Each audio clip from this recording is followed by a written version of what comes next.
नमस्कार दोस्तों, Manu short hand classes में आपका स्वागत है। दोस्तों, यहाँ आपको मिलता है हिंदी साहित्य सीरीज। दोस्तों, इस डिक्टेशन की आउटलाइन और पीडीएफ के लिए हमारा टेलीग्राम चैनल ज्वाइन करें। डिक्टेशन शुरू होगी 3 सेकंड बाद। स्टार्ट।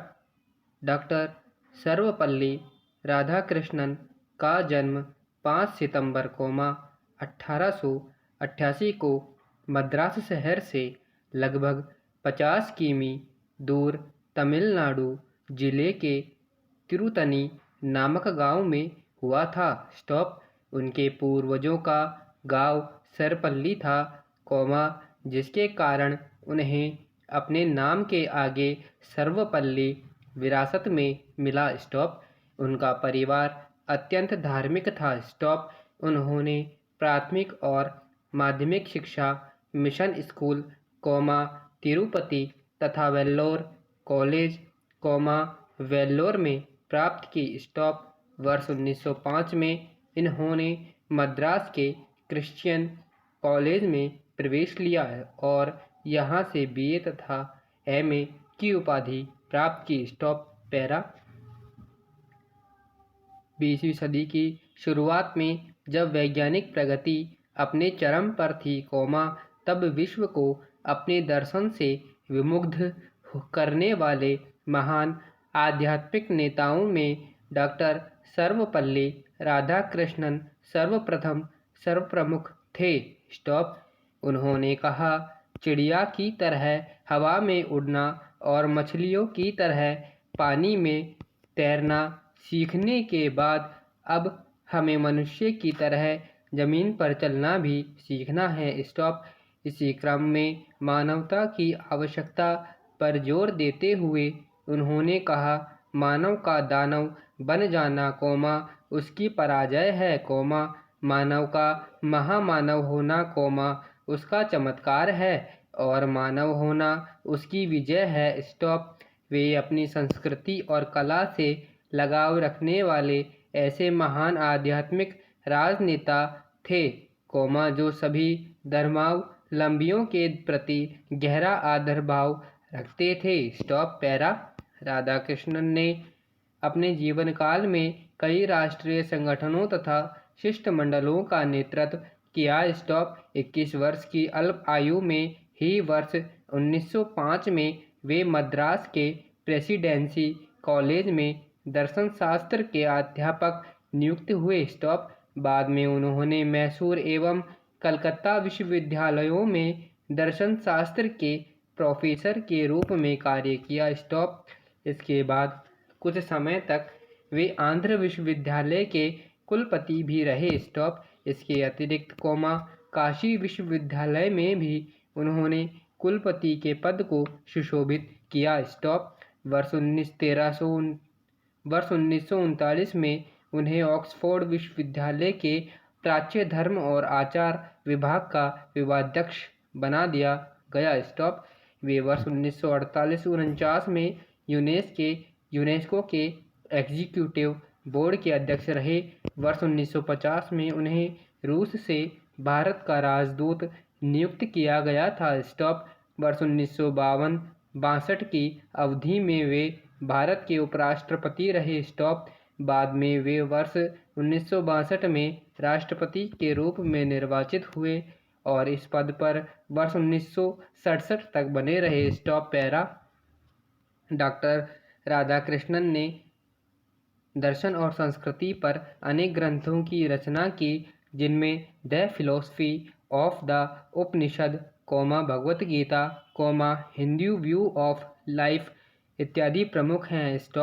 भारतीय संस्कृति, सत्य की खोज एवं संस्कृति तथा समाज हिंदी में अनुवादित उनकी लोकप्रिय एवं महत्वपूर्ण पुस्तकें हैं।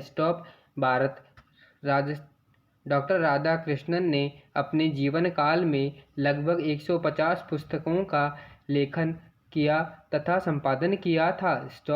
गीता का अनुवादक नामक कृति को उन्होंने बापू को समर्पित किया।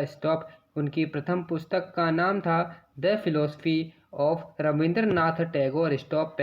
उनकी उपलब्धियों को देखते हुए भारत तथा विश्व के अनेक विश्वविद्यालयों ने डॉक्टर राधाकृष्णन को मानद उपाधियां प्रदान की। स्टॉप दुनिया भर के 100 से अधिक विश्वविद्यालयों ने उन्हें डॉक्टर की मानद उपाधि से सम्मानित किया। स्टॉप उन्होंने हार्वर्ड विश्वविद्यालय तथा ओबरलिन कॉलेज द्वारा प्रदत्त डॉक्टर ऑफ लॉ की उपाधियां प्रमुख हैं। स्टॉप उनकी विद्वता से प्रभावित होकर पोप ने उन्हें सम्मानित किया था। स्टॉप भारत सरकार ने उन्हें वर्ष 1954 में भारत के सर्वोच्च सम्मान भारत रत्न से सम्मानित किया। स्टॉप भारत रत्न से सम्मानित किए जाने वाले वह भारत के प्रथम 3 गौरवशाली व्यक्तियों में से एक थे। स्टॉप ब्रिटिश सरकार ने उन्हें वर्ष 1937 में सर कोमा जर्मनी ने वर्ष 1954 में जर्मन बियर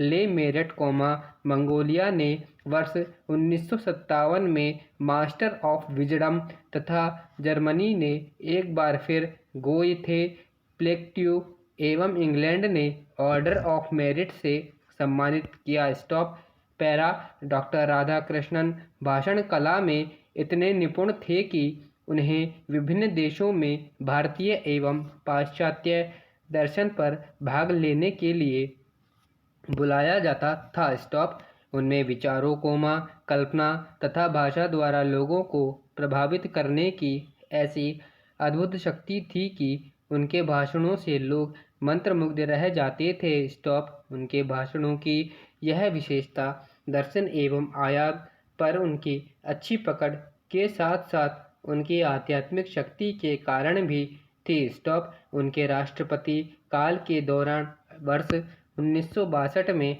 भारत चीन युद्ध तथा वर्ष 1965 में भारत पाक युद्ध लड़ा गया। स्टॉप इस दौरान उन्होंने अपने ओजस्वी भाषणों से भारतीय सैनिकों के मनोबल को ऊंचा उठाने में अपनी सराहनीय भूमिका अदा की। स्टॉप पैरा डॉक्टर राधाकृष्णन ने के कुछ प्रसिद्ध विचार ये हैं।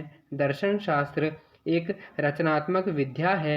स्टॉप प्रत्येक व्यक्ति ही ईश्वर की प्रतिमा है। स्टॉप अंतरात्मा का ज्ञान कभी नष्ट नहीं होता है। दर्शन का उद्देश्य जीवन की व्याख्या करना नहीं बल्कि जीवन को बदलना है। एक शताब्दी का दर्शन ही दूसरी शताब्दी का सामान्य ज्ञान होता है। स्टॉप दर्शन का अल्प ज्ञान मनुष्य को नास्तिकता की ओर झुका देता है परंतु दार्शनिकता की गहनता में प्रवेश करने पर मनुष्य का मन धर्म की ओर उन्मुख हो जाता है। स्टॉप धर्म और राजनीति का सामंजस्य असंभव है एक सत्य की खोज करता है तो दूसरे को सत्य से कुछ लेना देना नहीं। स्टॉप वर्ष 1967 में राष्ट्रपति पद छोड़ने के बाद वे सन्यासी दार्शनिक के रूप में एकांतवास में करने लगे थे। स्टॉप 16 अप्रैल 1975 की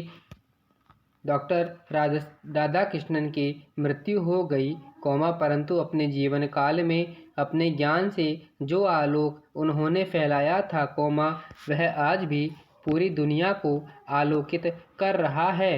स्टॉप बड़े से बड़े पद पर रहकर भी वे हमेशा विनम्र बने रहे और राजनीति के दांव पेच ने उन्हें कभी विचलित नहीं किया। स्टॉप वे उदारता वे कर्तव्यपरायणता सनातन मंगल भावन ईमानदारी और सहजता इन सबके साकार प्रतिबिंब थे। स्टॉप पैरा वे एक मानव शिक्षाविद भी थे और शिक्षक होने का उन्हें गर्व था। स्टॉप यही कारण है कि उनके जन्मदिन 5 सितंबर को शिक्षक दिवस के रूप में मनाया जाता है। स्टॉप भारत सरकार ने शिक्षा जगत में सुधार लाने के लिए उनकी अध्यक्षता में राधाकृष्णन आयोग का गठन किया। स्टॉप इस आयोग ने शिक्षा प्रणाली में आमूलचूल परिवर्तन लाने के लिए अपने सुझाव दिए। स्टॉप गीता में प्रतिपादित कर्मयोग के सिद्धांत के अनुसार